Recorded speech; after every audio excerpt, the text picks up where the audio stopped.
Hello, everyone. Welcome to the spookiest week of the year. It is the week. Well, it's the last. It's October 25th. It's October 25th, the last Film Seizure episode before Halloween. Yes. And we're bringing you the fourth week in our spooky season, Dan O'Bannon tribute month. And what better movie to end the month on than The Return of the Living Dead. Yeah. This one written and directed by Dan O'Bannon. He finally got into the director's chair for this one. And he transformed a rather straightforward sequel to Night of the Living Dead written by John Russo into probably one of the first, true, maybe not, but very close to one of the first kind of horror comedies. That doesn't even necessarily bill itself like a comedy, but it's got such a fun spirit about it. And some really great performances that it's this wonderful balance between horror, gore, and humor. Yeah. Agreed. Making it what I think is one of the most rewatchable movies ever made. There you go. That's the episode. Gosh, Chuck, we didn't even get an introduction. No, we didn't. Yes. Jason was so enamored by this I'm very movie. excited about this. Yes, I have with us my two co-hosts. Their names are Chuck Moore. Say hello. Hello. And also the other guy, Jeff Arbuckle. Send more podcasters. Brains. Yeah, so this is another one of those movies, right? That has just always kind of been with me. I definitely came to this a little later. I did not probably even see this in the 80s. It might have been early 90s or so when I did see this. And I was very confused by it because I was expecting more of a Night of the Living Dead, Dawn of the Dead kind of thing, right? Because I was familiar with those two movies. But man, I just immediately loved this movie. And I remember there was another one where my buddy that I went to his house all the time during the summer and would practically stay over at his place almost every weekend in the summer. This was one that I think probably watched on cable, on HBO or something. I think it played a lot on HBO. And we were just obsessed. And eventually, I think he taped it off of HBO. We didn't have it on VHS, and we just watched it I don't know, maybe 12 times in a row. That's Sounds like my buddy and I in Naked Gun 2. That's what we did on weekends back in the day. I'll say with this movie, honestly, Return of the Living Dead 2 was my staple Return of the Living Dead movie when I was a kid. I don't know why, but the line, "Get that damn screwdriver out of my head," with the floating head on the bridge. I remember that movie very, very well. I just don't. It's so funny. I don't remember that movie at all. It is wild. And we were staying at New Rockney's house. I remember 3 more than I remember 2. Oh, yeah. I remember 2 very well. I remember the Queen shit lady from 3. But we were staying at Newt Rockney's house in Notre Dame. Yeah. And you're like, let's put on a movie. And I think, there were 4 of us there, well, whatever you want. And you picked this. And I was like, man, I haven't seen this movie in ages. And I barely remember any of it. Now it's easily my favorite Return of the Living Dead movie. I would, like you said, it's very rewatchable. To me, it's like Train in Vain by The Clash. It's got perfect rhythm. Yeah. You could just watch it over and over again. There's not a whole lot of meat to it, right? It's got a perfect balance of what is happening, why is it happening, let's resolve it. And then obviously, we'll talk about this later, it doesn't even really muddy itself with resolution at all. No. It has and it's a perfect ending, yep. Yeah, it's a perfect resolution. Yeah. But it's not you don't have to go through it with the characters. It's interesting. But sorry, Jeff, what about you? So yeah, Chuck, like you, I saw this one and the second one a lot when I was a kid. In fact, I always thought send more paramedics, send more cops. I always, for some reason, thought that was the second one. Yeah. But I do remember the bridge in the second one. I remember because if I remember correctly, it was a race to get out of the city or something. Yes. Yeah. So, and for some reason, I always I must have seen Return of the Living Dead Part 2, and I can't think of the other. Fuck, I can't. Never mind. I must have seen those really close together because I did, confuse those a lot. Right. But anyway, no, but this movie, I mean, God, talk about easy breezy movie after last week's movie. I have no problem with any of the rules or what's going on or what's happening. I mean, I'm whatever, man. It's let's fucking rock and roll. The dead are alive. That's it. Yeah, that's it. That's all you gotta need to know. I mean, maybe you could say, well, they grew back some eyeballs, but that's okay. I don't care. I do not care that the skeletons have eyeballs. Don't care. I like it. It's wonderful. And that's the end of this episode. I have nothing more to say. So, all right. So this one has a connection to last week other than Dan O'Bannon. This was actually supposed to be a Toby Hooper movie. Interesting. And he was prepping to direct it. And I think that it didn't get a green light right away. This was one that was a Hemdale production, which Hemdale's kind of famous for. They did some good. They did a lot of really good, like Falcon the Snowman at Close Range. Yeah. Oh yeah. Terminator. They did Strange Behavior. Turkey Shoot. Yeah. Yep. Again. Howling 2. That's a bonkers one. But then, yeah, they hit the Prestige picture with Platoon later and River's Edge, and yeah, they were around for a while, made some good pictures. But by the time this got a green light, Toby Hooper had to bow out, and he went on to do Life Force at the same time. So these were kind of both happening at the same time. Oh, they were released 2 months apart. Yeah. So wild. And Dan O'Bannon radically rewrote the Russo script. When they brought him on to do a rewrite, he radically rewrote it, and then they ended up offering him the director's seat. Yeah, let's talk a little bit about the Russo element, because it's right there in the title. Yep. So Russo was it was basically the co-creator with George Romero for Night of Living Dead. Night of Living Dead. And when they parted ways, somehow John Russo ended up with the rights to the concept of The Living Dead in a title.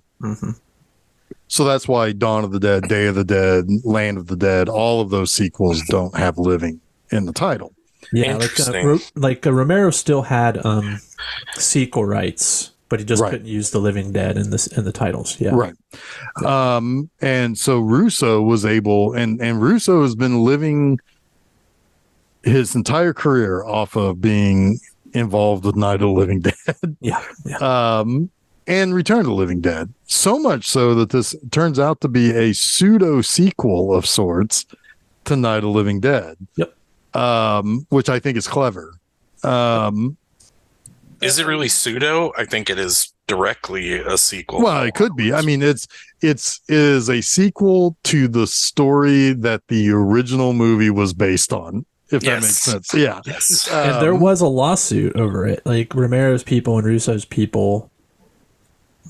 I don't think it was directly Romero, because according to Russo, they stayed friends throughout the whole lawsuit. It was just movie making bullshit. Like the people around Romero were like, "This is too much of a sequel. You have sequel rights," and they made a big stink about it. But ultimately, they were allowed to proceed.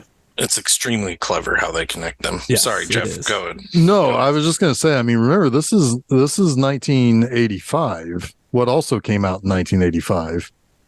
Day of the A. Dead. Yeah. Yeah. Yeah. So I mean, these are like, practically like, right on top of each other. You couldn't have two more different zombie movies either.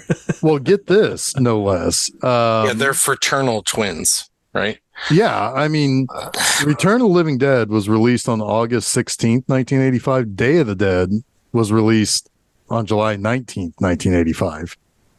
So is that So like 2 weeks? conceivably, they are still in, well, about 4 weeks. Conceivably, they are both in theaters at the same time. And I mean, and last week's Life Force, in a lot of ways, is a zombie movie too, right? Yeah, yeah.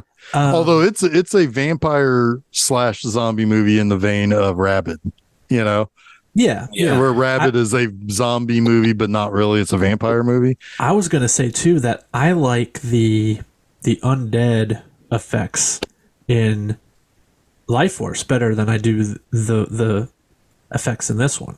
Like Yeah. Well, there's a lot more money there. The drained, well, yeah, for sure. There's a lot more money. The drained body, like the way those looked in Life Force, are so good. Now they look fine. Like the autopsy examination scene in this is kind of one of its centerpieces. Yeah. And it looks great.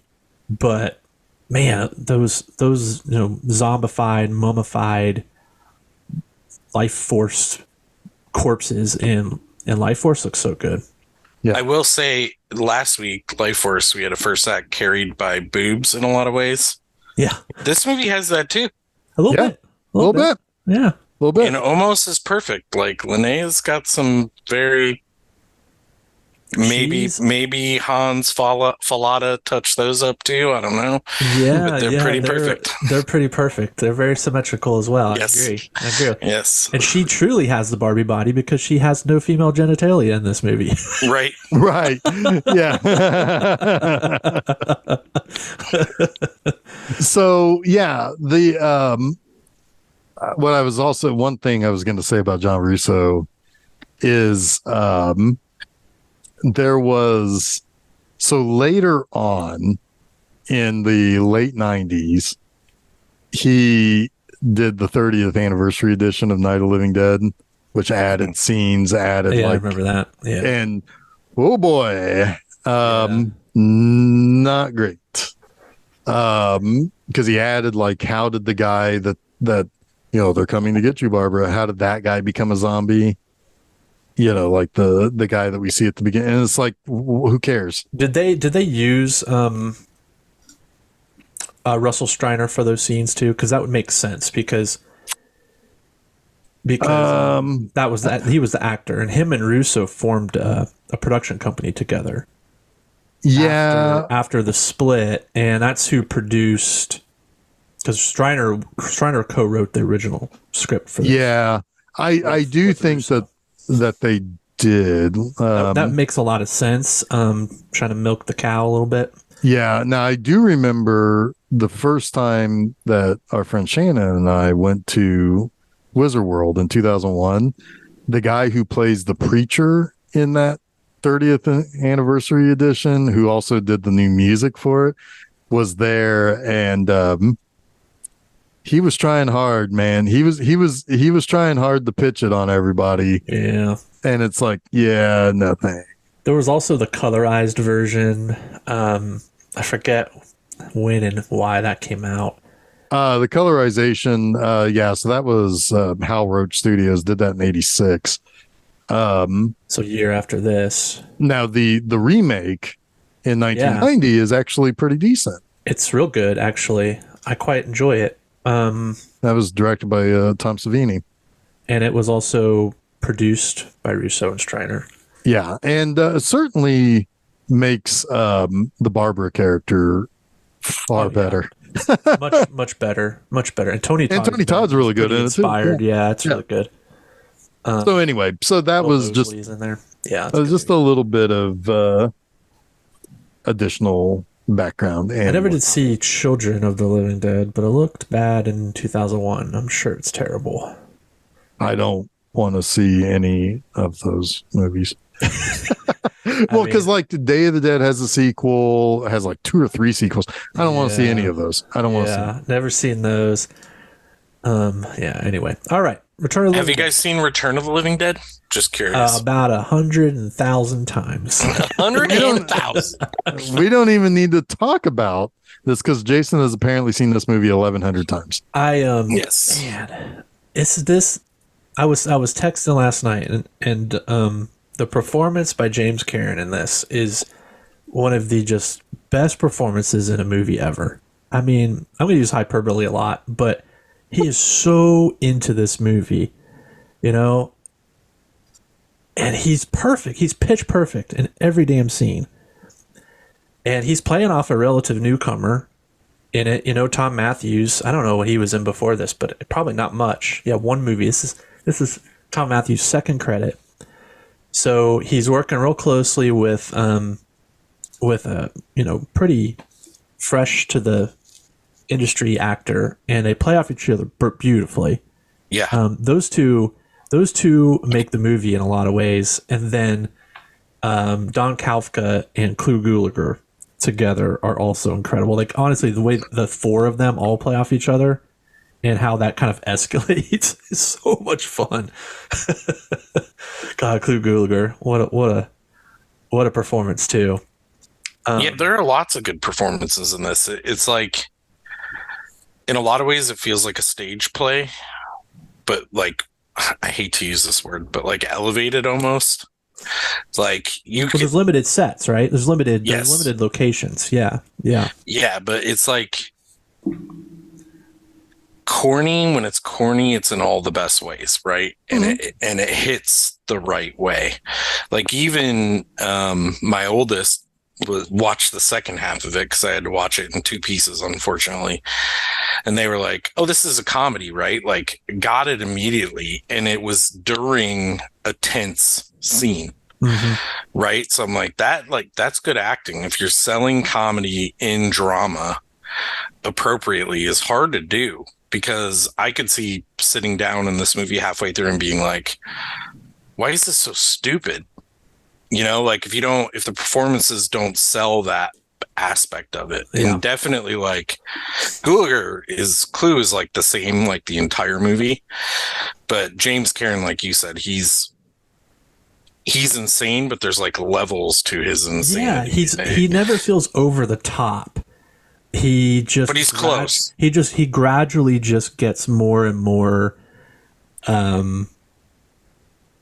like frantic, right? Yes. Until then he kind of hits an arc, and then him and Tom Matthews start kind of, basically dying, succumbing to the virus. So now they're kind of playing it down a little bit more because they're getting sick. Right. But yeah, when he's probably at his peak, like over the top crazy, is when they let the yellow zombie, the cadaver zombie out of the lock-in freezer. Oh, for sure. Because he's like biting his fist and everything. Yeah. It's wonderful. That's like the stage shit, like that. Yeah. I'm talking. Yeah. Like you're selling it to an audience that's sitting right there with you, almost, kind of thing. I don't know. I'll tell you what. There's like, I had at the start of this, I'm like, okay, I'm gonna write down all the good quotes. 2 minutes into it, I fucking gave up. Oh, it's so many. There's so many. Yeah. Because it's so well written, like, and there's so many funny lines. Like literally in the first 5 minutes, I'm like, there's already too much. I can't keep up with the handwriting unless I pause it every time someone says something funny or witty or clever. I don't know. Yeah, it's a lot of it. I mean, is in that early part is Matthews and James Caan, mostly Caan. Like, God, the way he delivers lines like "typical army fuck up." Yeah.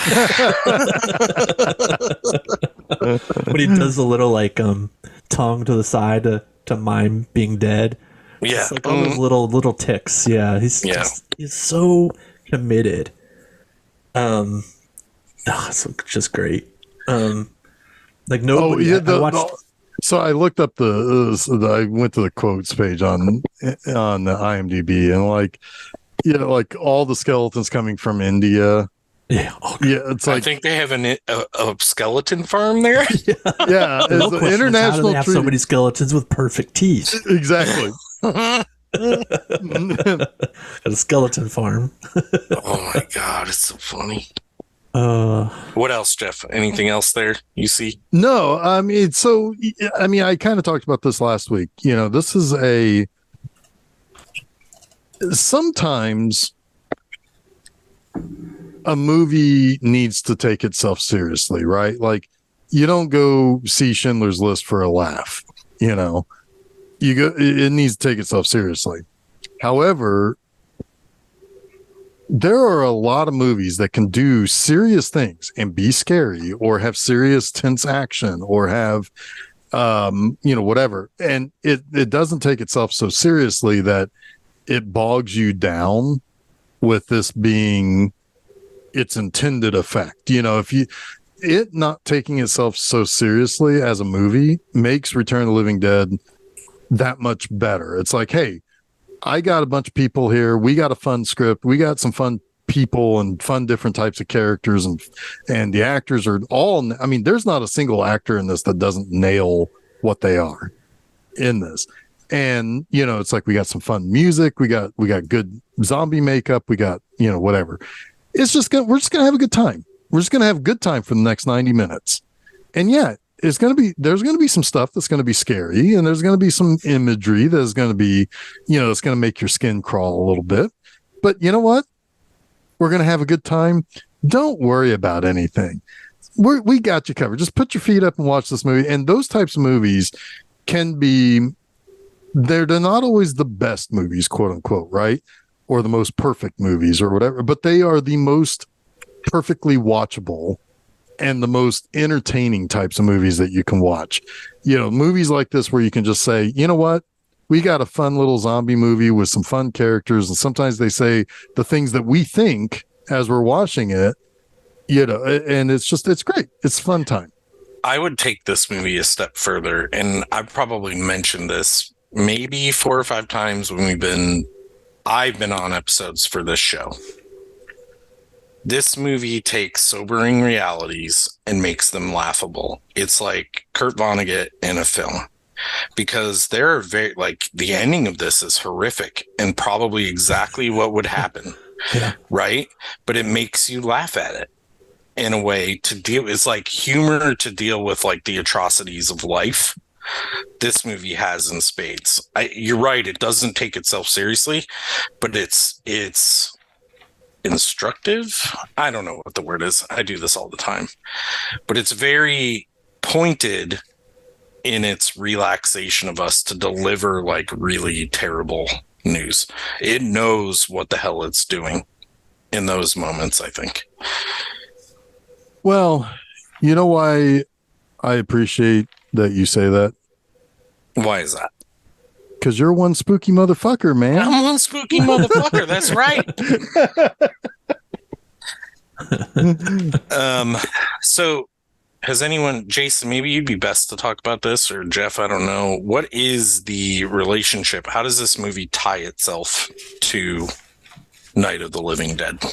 Well, it's so the movie starts out in 2 places.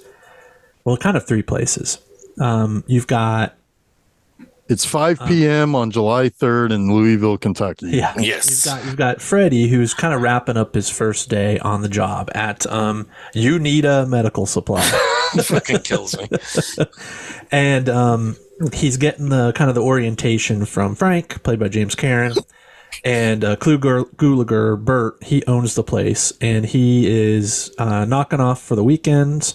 It's July 4th weekend. It's July 4th weekend, and Frank is just kind of giving Freddie just a few more hours of work. They're loading up a corpse, one of the perfect skeleton teeth, into a box and getting ready to ship. I love when he says, "Don't be stingy with the popcorn." Uncle Bert is playing for this. Yeah.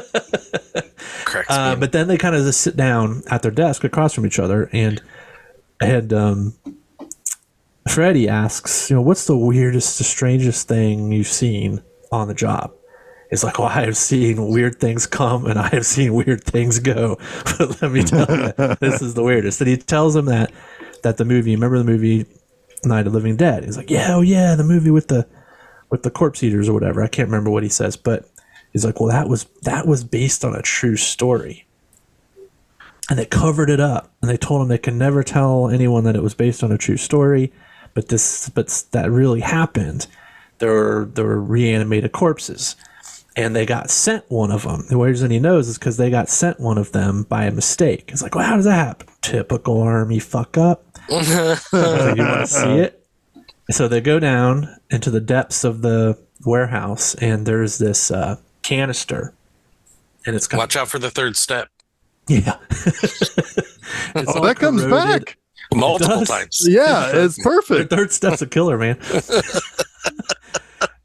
It comes back. The canister's all corroded, and he takes the paper towel roll and he wipes off the front place, like glass plate of it, and you can see like a dead guy in there, right? It's like a decomposed corpse in there. Freddy's getting concerned. He's like, "Is this safe? Is this okay?"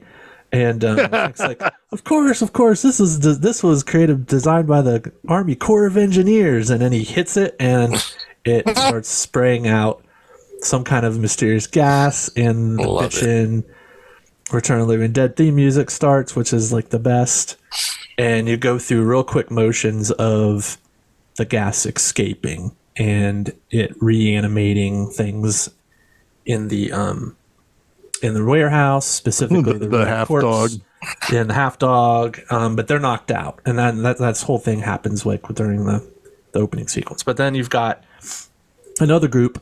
It's Freddy's friends and his girlfriend, and they're waiting for Freddy to get off work, and they're trying to kill time. So they decide to go to a cemetery to kill some time. And then you've also got a scene with the is it Colonel Glover. Colonel Glover. Oh, okay. Colonel Glover is a real piece of shit, man. Oh my God, though. Oh my God. I love how like, how's your day, honey? Crap. Just like the usual crap. And then he's like, what's for dinner? Your favorite lamb chops. I had them for lunch. And it's like he has like a regular job, but yet he's somehow like this colonel who has like a palatial estate. Yeah, he's doing well in that colonel's pay. But he's all the way out on the west coast. He doesn't have a regular job if he's having lamb chops for lunch. Lamb chumps? Lamb chumps. But his whole job seemingly is to try and find his entire existence. Canister. Yeah. It's been 17 years, buddy. It's over. You know? That's what his wife thinks, but he's like, someday we're gonna get it. Yeah. That day is going to be today, by the way. Yep. So what do they do when they wake up? They're like, oh shit, everything is weird now. You know how they did the effect with the butterflies, the pinned butterflies? All they did was put a fan up off screen so that it makes the wings flutter. Super cheap effect. Yeah, makes sense. Totally makes sense.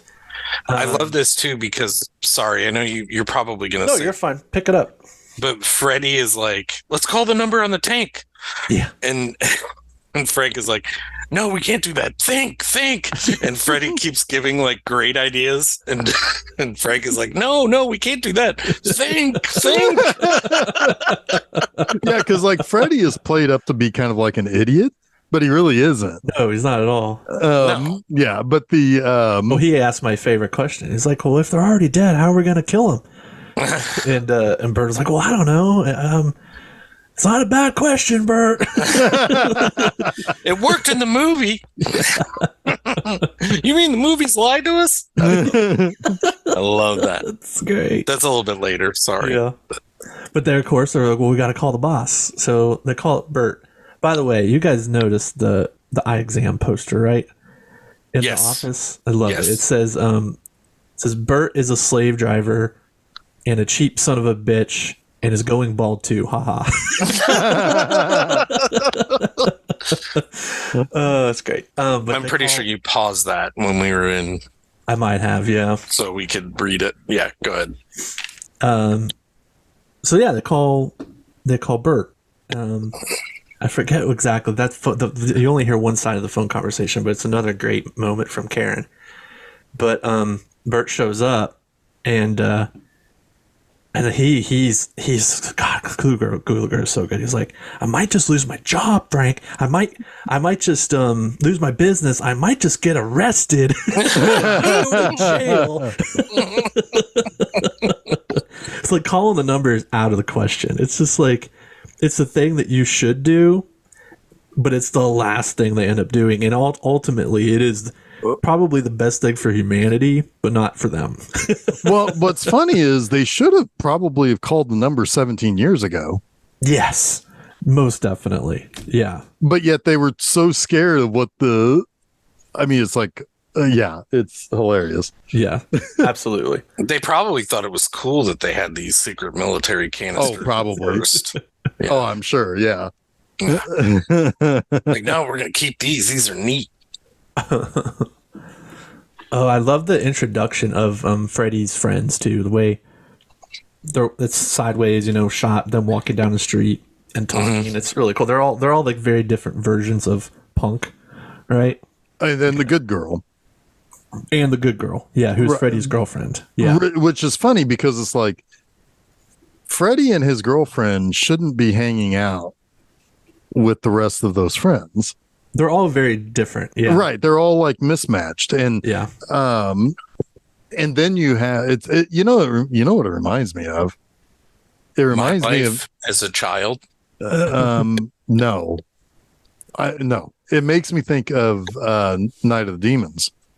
Oh, yeah. All of those characters are all different and should not really be in the same place together, and yet they are. But yeah, because you've got what? Spider, who is the enchiladas guy from Friday the 13th Part 5. Yes. Ooh, baby. Ooh, baby. Ooh, baby. Ooh, baby. There's something that you need to watch on Red Letter Media. Yeah. This past week that is so funny. But yeah, you do. Yeah. I need to watch? Yes. There's a segment that has to do with that scene, and I was crying laughing. It's so funny.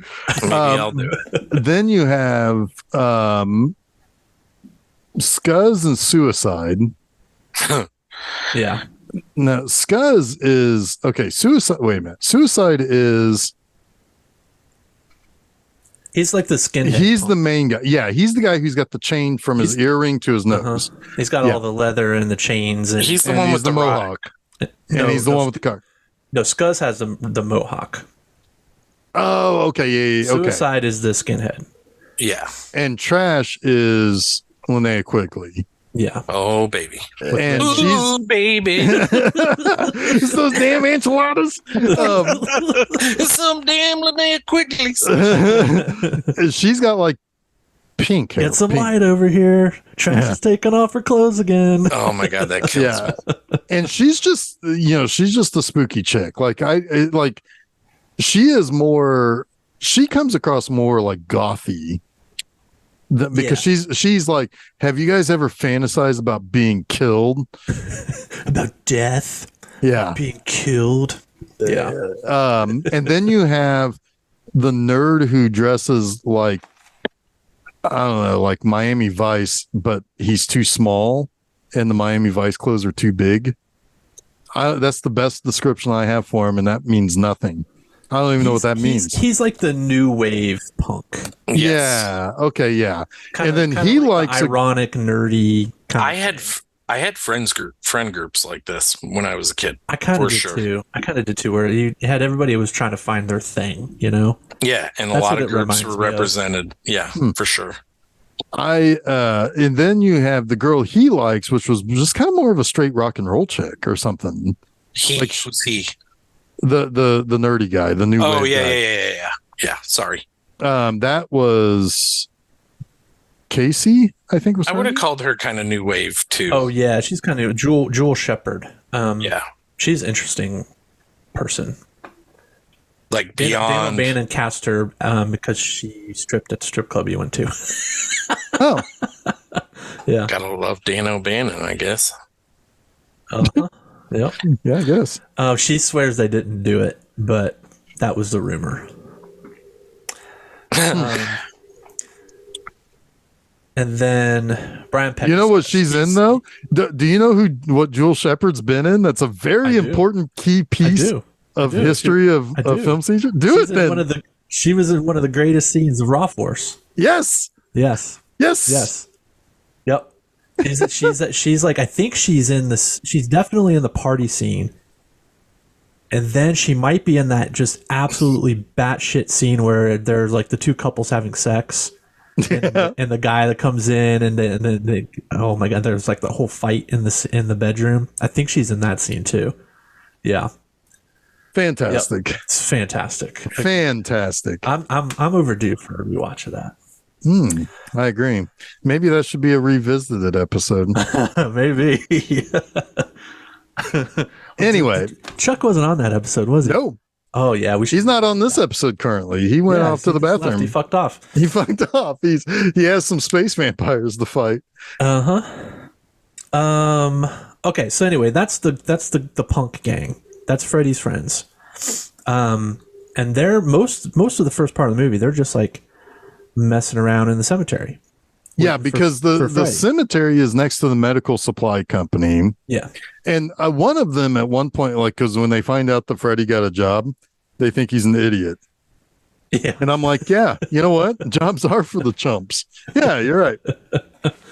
And they're like, what do you got to get a job for? But he always knows a great place to party. So that's why they want to find Freddy, because he knows a great place to party. But yeah, they're Trash is dancing naked, talking about death.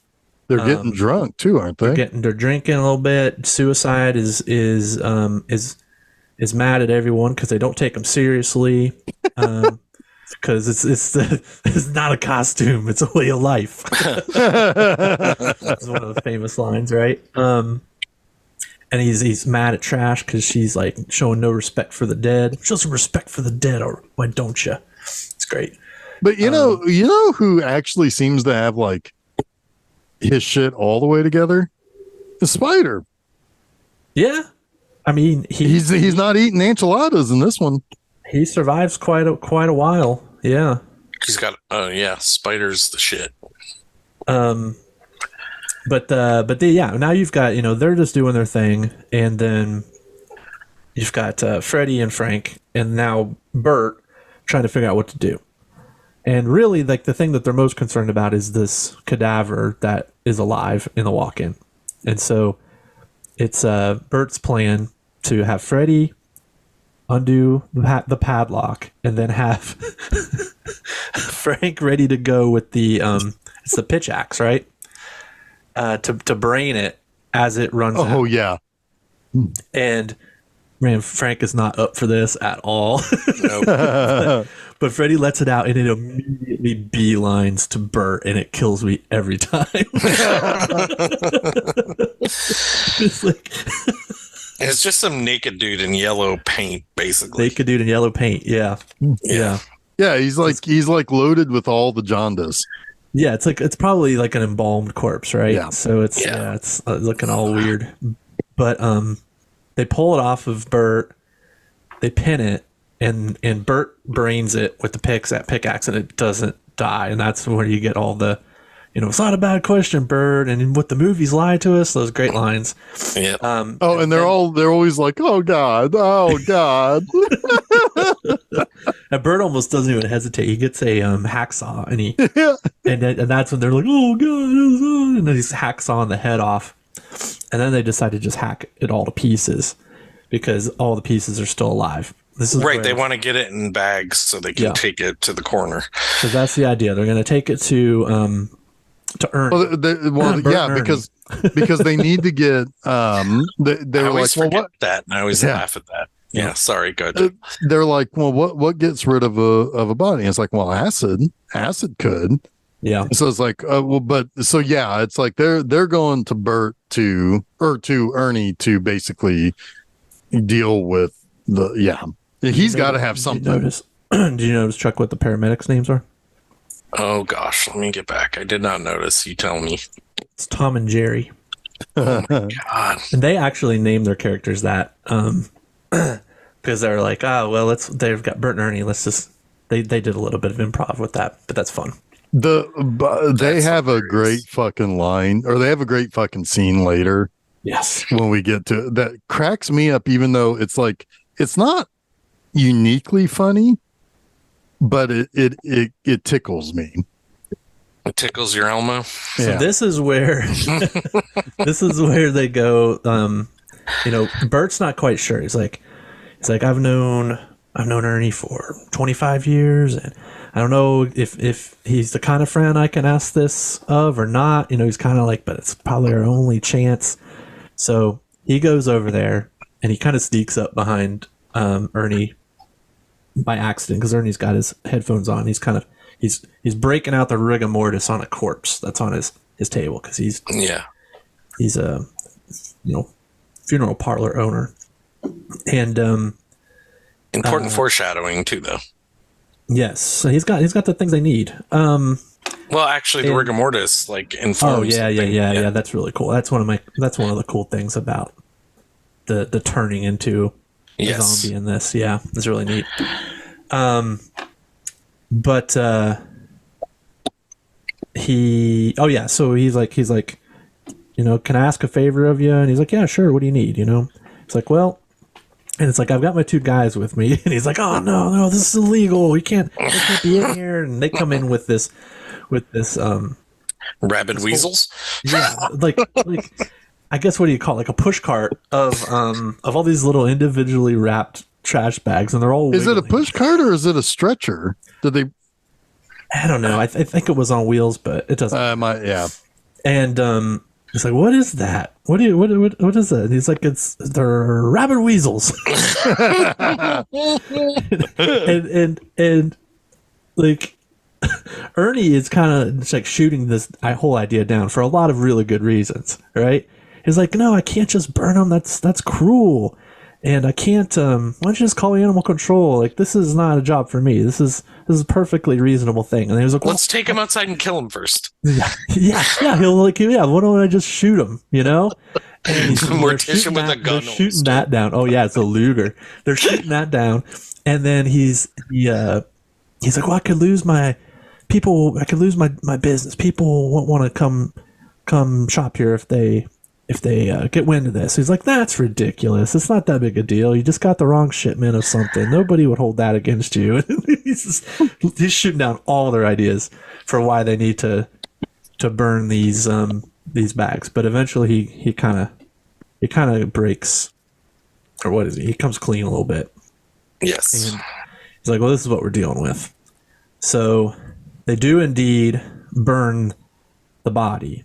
But it turns out that's a bad move too, because it's the worst thing they could have done. Yes, it makes the whole thing spread. They've got it quarantined sort of at this point, but by doing that, the ashes go in the air, and then the rain starts, and it rains all the ashes down into the soil, into the cemetery, and all the living dead in the cemetery rise. And then that's when Freddy's group of friends get attacked. Specifically, Trash, who has a very ironic death. Well, we should talk real quick that it's acidic rain. Like when it hits all of, all of Freddy's friends, it like burns them. The skin. Yeah. Which of course, because the 2,4,5 trioxin is still in the ashes. It's got chemicals in it. Yeah. That's what. Yeah, we forgot to mention that. It's the 2,4,5 trioxin, which was used by the government supposedly to destroy marijuana crops, which I guess was based on Agent Orange. Like that's what I thought. Yeah, yeah. The compound was based on Agent Orange, but they went in a little different direction with how it was used by the government, which cracks me up. Yeah. So that's where we're at. They don't realize it. They think they're home free. Bert is like, you did it, buddy. Thanks, Ernie. Oh yeah, big favor. He's like, yeah, you do. But they think they're good to go, but they are most definitely not. Which is silly because they know for a fact there's a missing body from the canister in the basement. Yeah. Which is Tarman our, is like which is one our of the famous greatest. thing. Yeah. one of the greatest zombies of all time. For sure. It really has got to be the best. It's so good. I mean, the guy who Alan Troutman, what was his name? Troutman, yeah. I mean, just his physicality is just. I'm shocked great. I got that name right out of my Yeah, head. he worked with Not Jim me. Henson. Did for real? Yeah, he was a puppeteer. Yeah. Yep. That's amazing. Like that Tarman is like even knowing Return of the Living Dead 2 better. Like Tarman is part of my brain, like since I was a child. Yeah. And that whole like brains, Brains, yeah. Live brains. Yeah. yes, I think this series was zombie to me before anything else. Like I think I saw Night of the Living Dead 2 prior to the original Living Dead. Oh, really? Or any of that stuff. Because I saw this like on HBO when it was 88. I was like 11, I'm guessing, somewhere around there. I mean, I mean, Night of Living Dead was. I was probably about 11 when I saw this, but I saw Night of the Living Dead.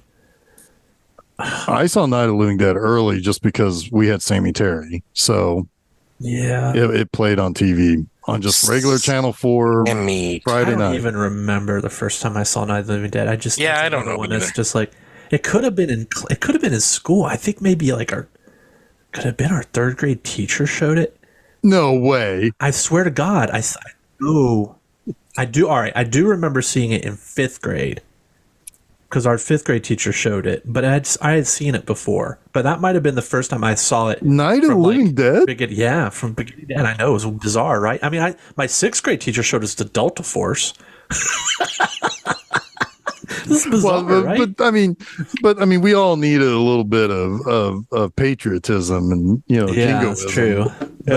But anyway, yeah, I don't know. I definitely Maybe saw Jason Night of had a the Living Dead first. progressive third grade teacher, though. Yeah, I know. It's like I mean, I don't think it was third grade that I saw Night of the Living Dead. think I it was would fifth guess grade. I probably That saw a is lot of these wild. around the same time. Like Yeah. I started, and it was all what I could get through HBO. And I don't remember Night of the Living Dead playing on HBO a lot. I don't even It think played like every AMC place But else. it was always on TV. Did AMC Yeah. exist in '88? I don't Like the think places we would have so. seen it? I don't think it did. No, but I mean, But it was always on. it was. I mean, because it's Especially in the during public Halloween domain, season. it was really easy to. Yeah, That's a but movie maybe- that was instantly in the public domain Yeah. because they forgot to copyright it. I also upon think release. black and white when I was 11 wouldn't have been something I would have hung on for. Yeah, I remember Like, that there's was a way one I more saw late indelible- at night on TV. Like it would come on real late. It had a way more indelible effect on me when I was a little older. I know that. And these like hit younger because of the comedy and Sure. stuff like that. Yeah. Well, I digress. what happens next? Where are we at? Trash gets killed. Casey remembers that he saw Freddy going into the mortuary. So I think Yes. that's when they decide to go. we need to talk Find about Freddy. how Frank and Freddy are. Progressing. Yeah, we need to They're talk not about doing that. so well. Yeah, That's because true. when they got hit with that toxin or the Yep. gas that came out of the canister, and Frank is like, I'm gonna throw up, and Freddy's like, I'm not feeling too good either. But they hang on for a little bit. But once they get to the mortuary, they're not looking good, No. No. They're looking pretty bad. and so they got to call in Tom and Jerry, the paramedics. And they do their test, and this is what tickles me. They do I their love this test, scene, yeah. and they're like, 70 degrees. It's like room temperature or whatever. And then they're like, can I talk to you over here for a second? They're just kind of like talking. Their little conference. Yeah, their little conference tickles me. It's like, what are you talking about over there? Yeah, and basically it's like, yeah, you're dead, but you're responsive. So it's like we don't know what's going I on don't know there. what's going on. Like, we're not saying you're dead because you're still moving around and, and talking to us, but Yeah, technically, It's a very you're dead. clinical. It's a very clinical response. No Uh-huh. logic in there, really. It's funny. So yeah, but no, they once they start declining bad. And one of the things that you begin to realize is that they're starting to suffer from rigor mortis. Yeah. Yes. They're starting to stiffen up and moving hurts. It's kind of interesting because also, of course, later the whole "it hurts being dead" thing is something else that comes up in a different way. So yeah, so they're all like basically trying to find like the well suicide dies first before any the rest of the punks get attacked. Well, no, In the basement. Suicide gets attacked at the supply store, but Trash is dead. She was the first one to go because they while they're in the cemetery, she gets it because a bunch of the oh, that's right, they're running out zombies. And then they go. She basically has a prophetic death because that was right. the death she imagined. Yeah, and that's what happens to her. Yeah, bunch of old men, clawing at her, and yeah. But surprisingly, when she comes back, she's in pristine condition. She's just a little gray. Yeah, she's a little gray. She looks like she has monster face. She does have monster face. Yeah, and she starts kind of like hunting at that point. Yeah, it's kind of interesting because like between this and the third one, it's like there's a leader in the sense of a female. It's not fully realized in this, right? For sure, but yes, it's definitely trending like that. Yeah, way. because like Trash becomes center attention in groups of, When did it come out? Because it's her mouth is very it from the TV series. 90 was that? Yeah, so this like predates that, and her makeup and her extended mouth open is very it. When Suicide gets bitten by Tarman, I did actually I chuckled and I was like, how fucking strong is that zombie's teeth? Yeah. Because these are pretty, like these are some of the toughest bones to bust up, Yeah. Your skull. Gets him on that third but then they do say in the show, the movie, that they're no stronger than humans. Yeah. Which is not exemplified by Tarman for sure. Yeah, I just think that in zombie movies are like our heads and are like our skin is like banana peels and our head is like an apple. We just have to accept it. Well, I mean, if you really wanted to go to the brain, you would just go through the temple. It's the quickest route, right? Like, well, you would think, yeah. I mean, yeah. Or just rip a guy's head off. If you're going to be able to bite through a head, you're going to be able to rip his head off. Anyway, I don't know. All I know is that Suicide's head got busted open. Ooh, I forgot about the other foreshadowing moment when Frank, when they're burning the rabid weasels, and Frank says, "Some help! I could operate that thing." Yep, it's like that's important. It's almost like a real writer wrote this movie. Yeah, it is, right? Setting things up. Who wrote this movie? Huh? Who wrote this movie? Dan O'Spooky. Dan O'Bannon. Dan O'Spooky. Dan O'Bannon. Sorry, it was a setup. I knew who wrote it. I was it's a callback, just like all these things that he sprinkled throughout his script. Yes. Oh, I always love you before they all get attacked. Like they get attacked, and then the group of friends, and then they get into the car, and the car is leaking. The convertible hood is leaking, and Trash is sitting in the back seat, just like still naked. Yeah, trying to steal the sweater from her. Yeah, she's the one who starts complaining about it stinging, the rain stinging, because she's naked. Well, yeah, she can feel it. Yeah. He But was yeah, definitely so singing. this is where the movie just kind of gets bonkers, right? Because you've got the two groups have converged somewhat. You have Yeah. but then you lose. I think you lose Scuzz at this point because they're like trying to barricade the mortuary, and you lose Scuzz at that point. He gets it. Of course, Suicide gets it from Tarman, and I'm trying to think when. Scuzz's death is important because that's when they pull in the half body. Yeah, because they're Yeah. like trying to save him, and they pull in the half zombie. Well, she is full, but they break her. Yeah, Yeah, they pull in half of her. Yeah. And then they have to cut. And so now they have something to question. yeah. This is a cool scene because apparently it hurts to be dead. That's what you find out.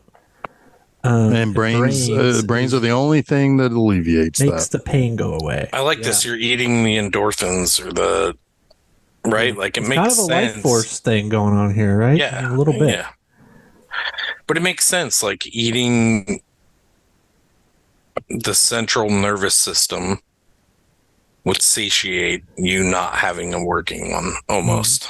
I don't know, on a larger level. I don't know if I could see O'Bannon doing this in Life Force and trying to half explain it. Right. Right.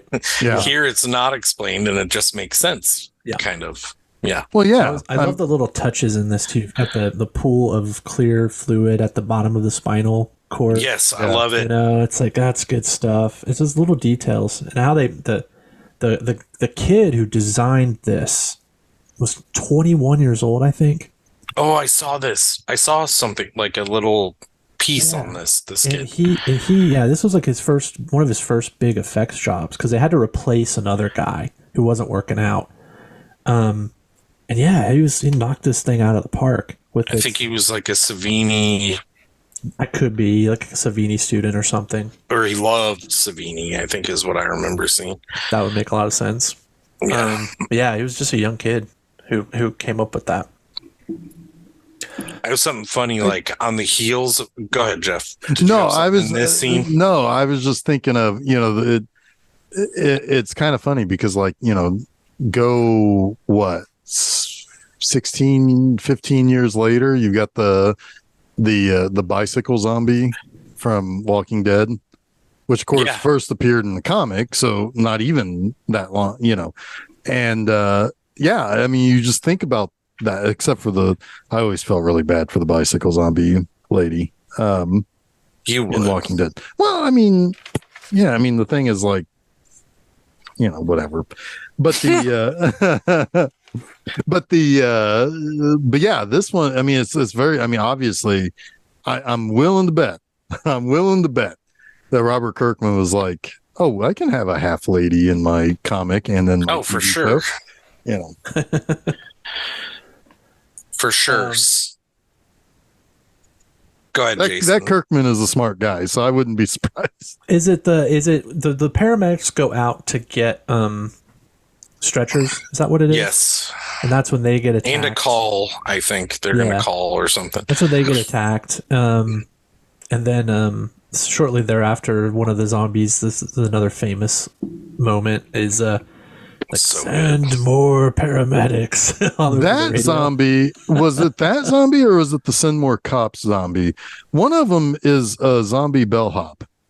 I think the second one is the bellhop. Okay. That's just, If I'm picking up on your brainwaves here, I think it's the second one. Stop munching on my brains. when they set the trap for the cops, it's great. They're just all waiting on the wings and they all attack. Yeah. It's wonderful. He's got the light. The one zombie's got the light, dude. Parking them in.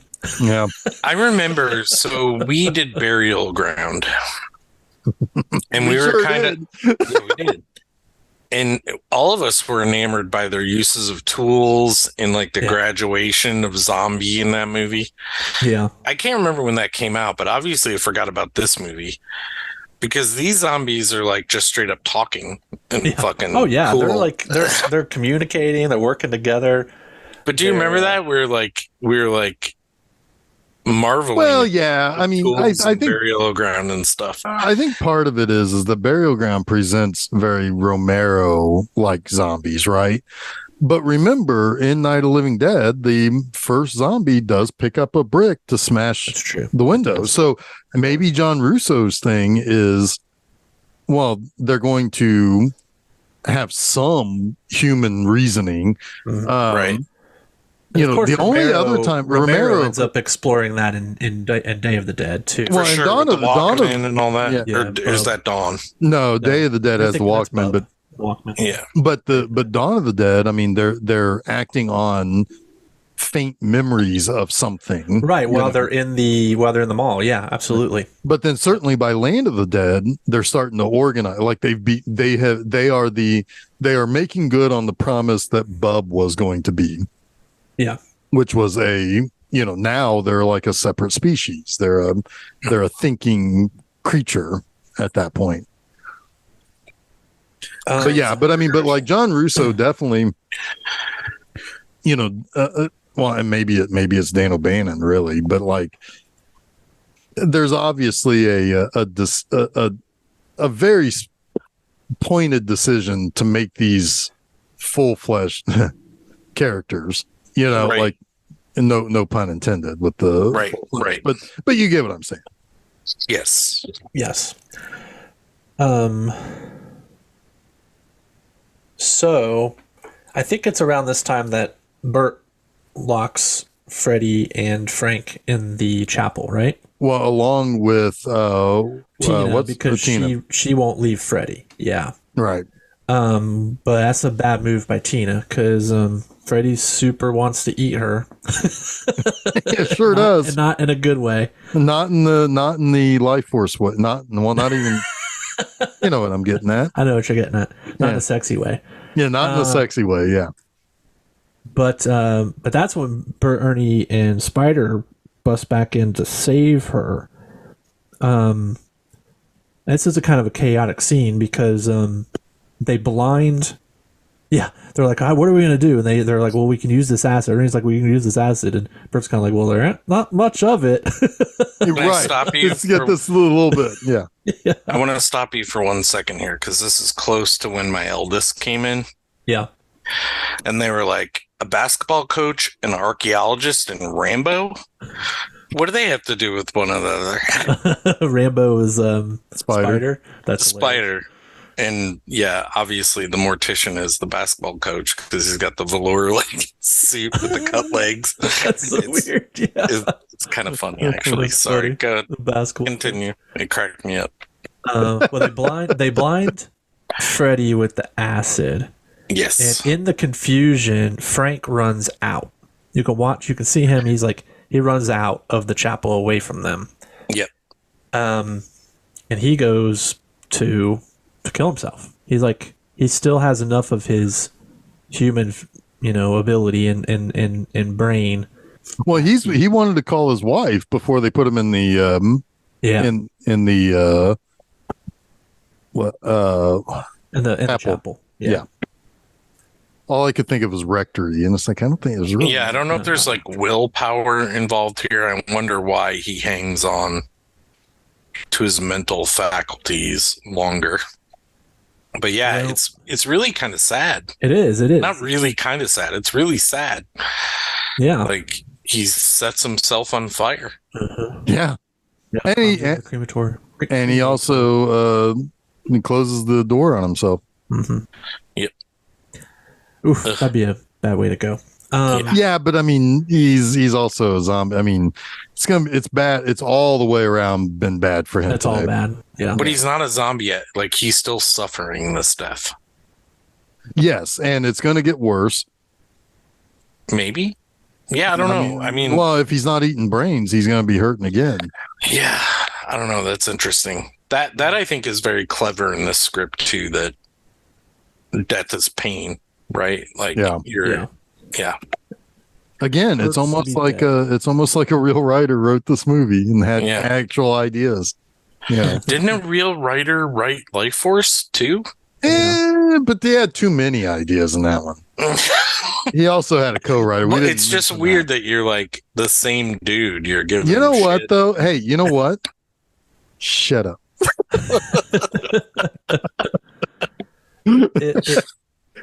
I mean, it's kind of. I'm not going to defend my two of the Dan O'Bannon scripts that we've covered were kind of a mess. We're a little messy. We're a little messy. A little bit messy. And two of them are damn near perfect. Yeah, exactly. But maybe you just need a competent director to direct his scripts, and it won't be messy, right? Because he only directed this one, and you had Ridley Scott is kind of a yeah. He's got Ridley Scott's still working today. It's also Toby did it's also pretty clear that like Dan O'Bannon wasn't involved beyond the screenplay. Like he wasn't on set, helping with the creative process of Life Force. He was the entire creative process of Return of the Living Dead. But we like Toby though, right? Like what arguments can we really make there director wise? I might have. Yeah. I mean, I would love to. I don't know if I'd love to see the full like director's cut of it. Part miniseries of it. Well, might make more sense. There's an extra. We talked about all this last week. Well, there's an extra 15 minutes out there, and almost all of it has to do with the space stuff, and that's what I want to see. Yeah, okay. I would like to see it. But anyway, back to Return of the Living Dead. Yes, we're Return to the Return. We've basically what we have here is Tina. Who do we have here? We've got Tina, Ernie, Spider, and Bert. Yeah, and they're like, Ernie's broke his foot. Ernie has. You're right. Ernie has a broken foot, so he can't run. Essentially, like they've got to figure out a way to get out of here. They got to get to a car. There's a cop car, like a couple hundred yards away. It's the closest vehicle from the mortuary. Bert and Spider are going to go take care of that, and they're going to go get it and bring it closer so that Ernie and Tina can get it. Well, unfortunately, they get totally overrun. They're like they drive up to the mortuary, but there's like tons of zombies on them immediately. So they're like, we got to drive off. And then they wreck. Yeah, but they end up back at the supply store, and they're like, well, this is okay because both Frank's car and my car are here, so we could just get another car. And then, but they blow up. Well, not quite yet, but no, right away. Right away, the car is leaking gas into a flame, and they're like, they're like, my car and Frank's car are here, and then they blow up, and the kid says, not anymore. Yeah. Yep. But now this is where Bert is like, okay, we can go down to the basement, and we'll call the number on the canister. No, he wants to call the cops. You're not going to call the cops. Okay. Yeah. They I think initially get through to the cops because they're like, that's great. What's hell's going on in there? But then that's when the cops get overrun. Attacked. Yeah. And the line goes dead. And then what's his name's like, what's going on? Spider's like, what's going on? And he holds the phone up. Yeah. And you can hear it. Meanwhile, Ernie and Tina. Is it Tina? Yeah. Are barricaded in the ceiling of the chapel. Of the chapel mortuary, somewhere in the mortuary, I guess. The chapel of the mortuary. Because Freddy's coming after him. And Freddy is like totally cognizant. Yes. It's very Salem's Lot almost. It's interesting. I feel like there's like, now that we've covered Toby Hooper and Dan O'Bannon a lot, especially this month, there's a lot of themes that boiled up to this almost. Yeah. Or even like parts of his brain that were reused here in this movie. Yeah, so they're just like, they've really got no place to go. They're trapped. And that's when, and then we flash back over to the spy store, and that's when it's like last resort for Bert. It's like he calls the number. Yep. And it gets dispatched over to Colonel Glover. Colonel Glover orders the strike. It's only... the eggs have hatched. Yeah. And yeah, man, that shit goes down. They call it in. The guy like flies the bomb in. They drop it. You got the freeze frame on both of the two groups. You know, like right when Freddy's about to attack, Yeah, he's busting because he's busting into the attic. Ernie is thinking about shooting her Yeah, to he's kind of only got get. one I bullet. Though. wondered Yeah. about He's only got that. one bullet though. Yeah, Yeah. he decides to save it. He decides to save it for himself. Yep. Yeah, Yep. but it doesn't really matter. As far as like the other two, Jewel Shepard and Nerdy Guy, they were someplace. They were in another place. No, they were with Clue and they were with Rambo and the archaeologist in the basement when they made the call. Yeah. Yes, because they split when everybody got split up and dispersed. They were in a They were still like in a there. shed. Yeah. They were Yeah, in Unita. They were in the Unita. That's Yeah. right. And because she says to him, I always hated you, or I never liked you, but oh God, hold me now. But oh God, hold me. But Yeah. then they get saved by Nobody is saved, Jeff. Nobody- well, saved, but Bert and Spider come. They show up. Yeah. They show up to basically seemingly save them. Yeah. Yeah. Right. But of course, I mean, in our brains watching the movie as it's playing out, oh, they're saved. No, I mean, obviously that's not how it ends, but that's Now there was somebody else, is what I Right. thought. But yeah, well, one funny thing about the mobile artillery guy when he calls out the location instead of saying Alpha, I don't know what H and R are. I can't remember. hotel. He said hotel and whatever. He says Archimedes, hot dog, rhubarb, Yeah. which are not the words he'd use in the military. It's like this movie is letting you know, yes, we are a comedy too, folks. But yeah, everyone gets blown up. Yeah. The problem is in everyone getting blown up, all of the ashes and the chemicals Go or right back whatever up. Yeah. into the sky and then rain down, and you have the over conversation of Glover again saying, "Oh, everything's fine, sir." Only Some 4,000 reports- died. Yeah. Only 4,000 died. Some reports of burning skin, which we know from earlier in the movie that's what transfers the shit. Yeah. There's some fires, but the rain is taking care of that. Yeah, it's. I can't remember if Return of the Living Dude, living The Dead Return of the 2 Living Dude. The Return of the Living Dude. Return of the Living Dead 2 like starts right as this ends, but it probably does based on the ending of this. The only thing like I said, it's been so long since I've seen two. The only thing I remember is that James Karen and Tom Matthews come back as different characters, Yes. which is so weird. They're That like, is yeah, weird. they are like, we know what we had in those two characters. Let's bring the actors back somehow. Yeah. This is just like you said, like endlessly rewatchable. I can Yeah. put this Yep. on anytime. It's a definite like October staple Mhm. movie. And it's just good. So fun. The music is great. I can just, this is a movie I can listen to, right? And I don't even have to watch Yeah. it. Love the music. The I mean, we've got just classic bands on here. The Cramps, 45 Grave, The Damned, to name a few. SSQ. You know who SSQ is? Anthrax. No, wait. Oh, I'm sorry. I'm looking at the second one. Sorry. I was You know, trying. Anthrax! You know who SSQ is? That was the original band that Stacy Q was in. Before like Two of Hearts and all of that. Yeah. Oh boy. In fact, SSQ didn't even really Stacey break up. Swain. There she Stacey is. Swain. SSQ didn't even really break up. They just became the band for Stacy Q. Yeah. Because they recognized that she was the kind of star potential. So the band stayed together, and they were her band. And they released albums under Stacy Q. Yeah. Huh. That first SSQ album though is fucking good. It's like kind of darker synth pop. It's awesome. I don't recall it, but I will check it out. It's real good. It's called Playback.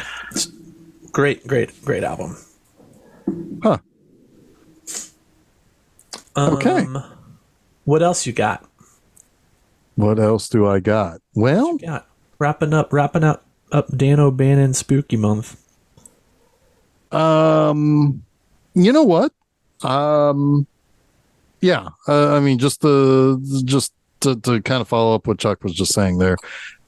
Endlessly rewatchable. It's easy breezy. It's fun. It's funny. Yep. If you're a horror fan, I mean, it's kind of funny, right? Because like, if you want, and if you are interested in horror, Yeah. and if you want to be really in tune with like modern horror, I mean, James Russo has two for you. As Night of the Living Dead and Return of the Living Dead. I can't imagine anybody who's a fan of horror not liking either one of those. I can understand if neither one of them are their favorite. Neither one of them are my favorite horror films. But these are almost required for modern horror people. I would say this is my second favorite zombie film, easily. What would be first? Dead Alive. Dead Alive. Fair enough. Both comedies. Yeah. In a lot of senses. Those are both way up there for me. I think for a straight up zombie movie though, Dawn is still reigns supreme. Yeah, right? Dawn's going to be my favorite. Although, honestly, the one I thing, really like 28 Days Later. It's a matter of mood. It's just really a matter of mood. Sure. Yeah. I mean, this one, Dawn of the Dead, is slow and it marches towards the eventual doomsday, right? This one is light and sprinting towards that doomsday. Yeah. There is a difference in mood, but yeah, 28 Days Later, of course, that's a good Dead one Alive, aka Brain Dead, is just wacky. Yeah, I fucking love that movie. It's just the over the top, like what do they call that? Like not splatter, but not goo, but there's a term for that type of horror. I can't remember what it's called. I should know it, but I don't. Zombie has a zombie fighting a shark. It does. Yeah, I love that scene. There's lots of good zombie content out there, but yeah, for some reason I like the comedy zombie stuff the best. Well, it's so easy for the genre to be bogged down by itself, right? Like, how many times can we see a movie of a group of people barricading themselves from? You got to give us something different. You got to give us different characters. You got to give us a different tone or a different feel or whatever. So yeah. A melt horror. That's what it is. Really? Yeah. I've never heard that term. Like street trash is another one that would be a staple of that type of horror. Interesting. Just any kind of horror that's kind of goopy, kind of like Body Melt. Is Body Melt a melt horror? Most definitely. Yep. I mean, I think it's in the title. Yeah. Well, that's why I brought it up, but it's also very kind of. But for sure, that would be goopy. One. Yeah, goopy is all goopy. I would say The Fly is probably melt horror. I think there's a single scene. There's a single scene of RoboCop that's good. Oh melt, my god, that's good horror stuff. That's one of my favorite moments in that. Anyway, I love this movie. You know super what? Fun. Yeah, I love introducing this movie to people who've never seen it. It's like a really fun movie for that, especially people who might not even be all that into horror. It's just like, would you like a fun movie? And with a little bit of horror, but a lot of fun. This is a great one. I think it always seems to be a crowd pleaser. I think even my oldest was kind of like invested in the 30-40 minutes they watched. So I'd like to be like, hey, do you want to watch the rest of this now that you've seen the end of it? My suspicion is, would be the probably answer. No. Yeah.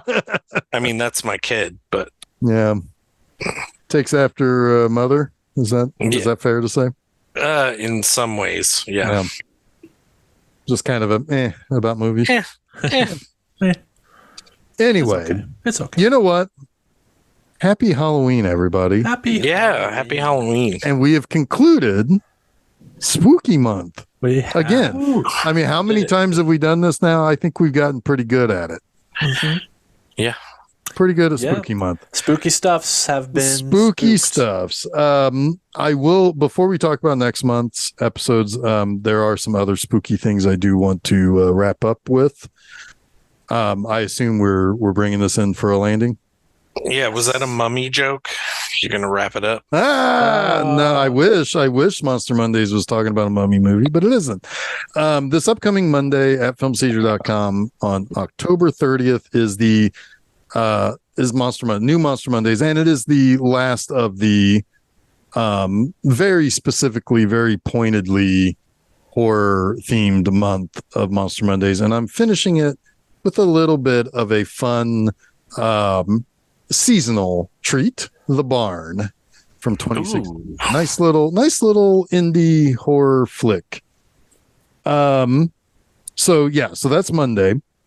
Talk more about filmseizure.com here in just a moment, but my website, bmovieanima.com, I have a double feature. Friday is Halloween 5, The Revenge of Michael Myers. Nice. And then Tuesday, my very special Halloween Day release review is Halloween, The Curse of Michael Myers. Oh, So I'm boy. finishing up that whole trilogy business there. So that concludes spooks. But next week at filmseizure.com, our next month is my month.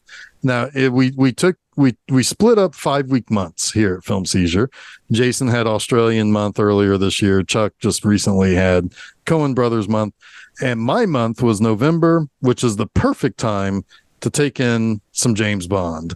So I have selected 5 James Bond films, one from each of the first 5 actors. Daniel Craig, we'll get to a Daniel Craig someday, I'm sure. But he's a little too recent, a little too popular. I wanted to pick something a little bit more interesting in some regards, some that may have a little bit more special appreciation from me. So we are going to do that. So 5 weeks of November, starting with November 1st, and the Sean Connery selection that I made. It's not the one that most people would. Is the one before it. From Russia with Love is the one I chose for that. There's very specific reasons why I chose that one. So we will be talking about that first, and we'll be talking about just the general selection process either next week or as we continue through the rest of the month. So that is at filmseizure.com. That's where you can find all of the episodes of Film Seizure, all the episodes of Monster Mondays. If you want a little bit of extra Bond business to prep you for Bond month, I've got 00 Saturdays that I spent the entire year waiting for the release of No Time to Die to review a bunch of Bond stuff. So you can check out that stuff too. So until next week, I am Jeff Arbuckle. I am Chuck Moore. And I am Jason Oliver, and you have been listening to Film Seizure.